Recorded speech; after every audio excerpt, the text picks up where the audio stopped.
Salam sejahtera tuan-tuan dan puan-puan, saudara-saudari sekalian, apa kabar semua?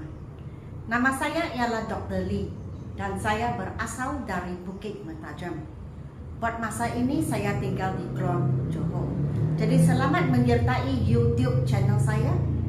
Dan seperti kalian sedia maklum, saya sedang memuat naik buku saya. Dan video ini adalah video yang terakhir, the last video untuk buku ini. Sebab kita pun sampai ke penghabisan lesson 40, bab yang terakhir. So I should write here, last lesson. So bab ini adalah mengenai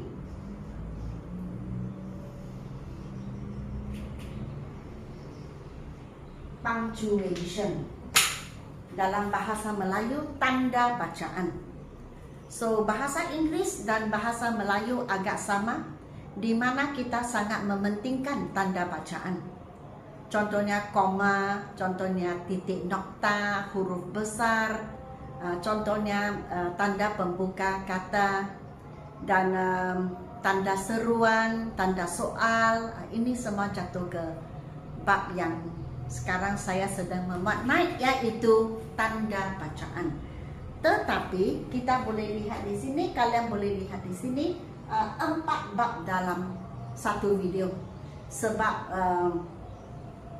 latihannya agak sama dan senang juga.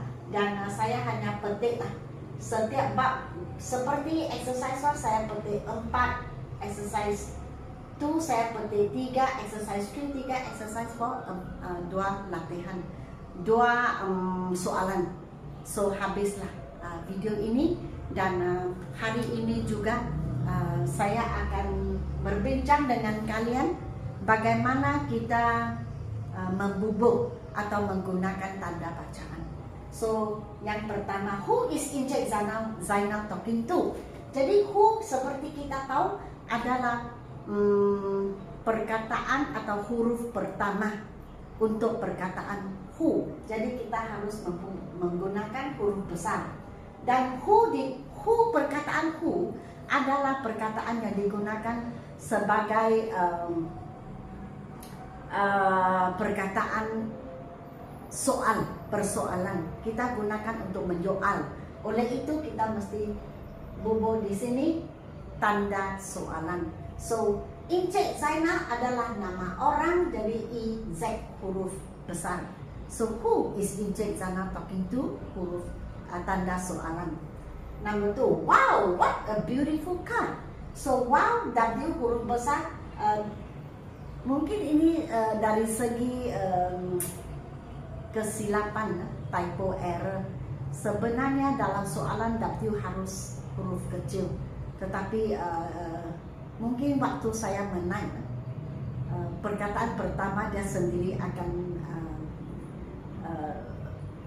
sendiri seperti handphone, mungkin dia sendiri akan menggunakan huruf besar, ataupun saya sendiri menulis W dengan huruf besar, saya sendiri pun kurang pastilah. Tapi bagaimanapun W memang huruf besar, koma, put a comma first. What a beautiful car, tanda seruan. Okay, exclamation mark.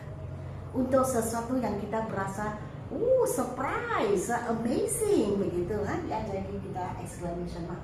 My sister dress is red in color. Seperti biasa, perkataan pertama huruf itu huruf besar, my sister. Kemudian apostrophe S maksudnya punya, dan color titik. So my sister's dress is red in color. Silence, the teacher shouted at the pupils. Silence, huruf besar. Dan sebab cikgu itu sangat marah, so dia how should it be? Tanda pembuka dan penutup. Tanda pembuka dan penutup kata. So I should do like this. Silence. Barulah the teacher shouted at the pupils. Pupils P selepas pupus titik nokta. Dan ini mesti ada tanda seruan sebab dia berteriak gitu ya. Dan mesti ada dua tanda pembuka dan penutup kata. Exercise 2. Do you like to eat mangoes? Aziza asked her friend Masita. Jadi waktu kita bercakap sesuatu, bertanyakah atau bertuturkah, kita mesti letakkan tanda pembuka dan penutup kata. Kemudian kerana ini bermula dengan do, does, did, atau who, when, why, how, itu digunakan sebagai kata. Kalau dia timbul di perkataan yang pertama, memang ia adalah soalan, jadi mesti ada tanda soal kemudian tutup. Aziza ialah nama orang, jadi A huruf besar. Her friend, koma, sebab kita ingin meletakkan namanya. Kalau tidak terus titik nokta. Tapi belakang ada lagi namanya, jadi M huruf besar titik nokta. Number 3, you don't know that man, do you? You, Y huruf besar. Kemudian don't mesti ada apostrophe ya, apostrophe. Kemudian T. Selepas man, koma sebab belakang ada question text. Kita pernah belajar kalau don't menjadi do, kalau do menjadi don't. So do you, tanda soalan sebab ia adalah question text. Sebelum ini saya sudah mengajar kalian. You don't know the man, do you? Wow, I have repeated. How come? And it's number 6 again. Never mind. Kita anggap ini sebagai satu repeat, tidak apa.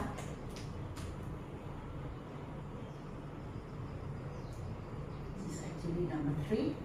And exercise 3, number 3. Who's making so much noise? Asked the teacher angrily. Jadi who, W huruf besar, whose. Whose di sini bukan siapapunnya. Kalau siapapunnya WHOSE, tapi ini hanya S, maksudnya who is. Kalau kita pendekkan whose, jadi WHO apostrophe S, and then tanda soal sebab ini adalah satu soalan.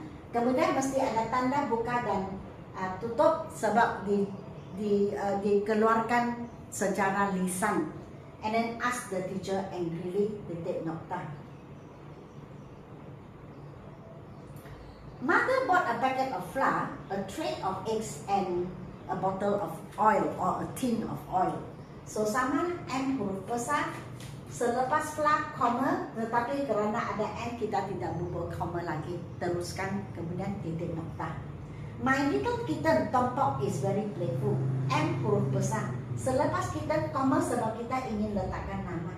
Jadi waktu kita selipkan nama ke dalam satu ayat, kita mesti ada koma di hadapan dan koma di belakang. So di sini kita boleh lihat koma di hadapan, koma di belakang. Selepas playful, titik nokta.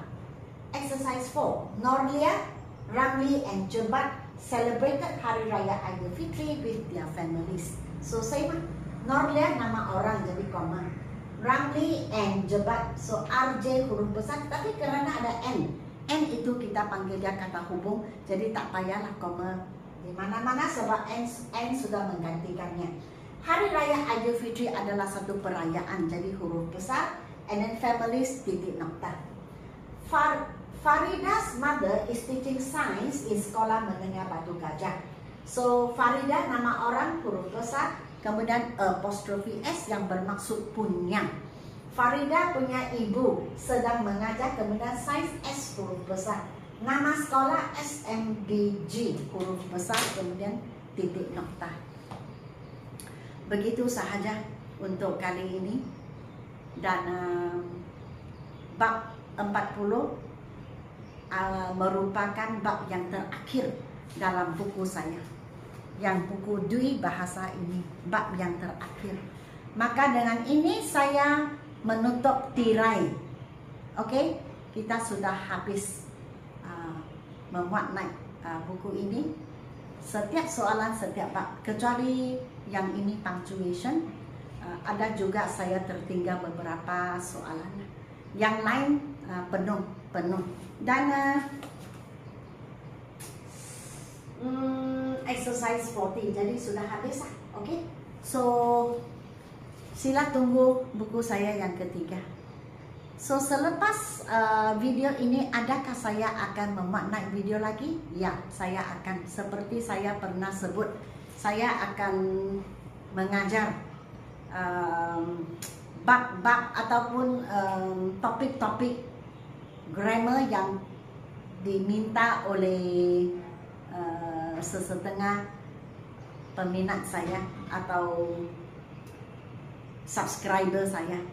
Jadi seterus ini saya akan mengajar susunan order of adjectives. Maksudnya seperti saya beri contoh big blue sky atau blue big sky, yang mana betul. So dia ada order yang tertentu susunannya. So saya akan ajar itulah. Saya akan ajar apa yang diminta dalam bahagian komen yang pernah minta saya. Oke? Jikalau kamu ingin membeli buku ini atau buku nomor 1 level 1, yaitu buku ini, bolehlah WhatsApp kepada saya. Oke? Jadi sehingga sini sahaja, setakat ini sahaja. Sekian, terima kasih. Sila beri saya like, share dan subscribe, dan kita akan berjumpa di video yang akan datang. Oke? Bab 40, buku ini sudah habis saya memaknai. Ini adalah video yang terakhir. Sekian, terima kasih.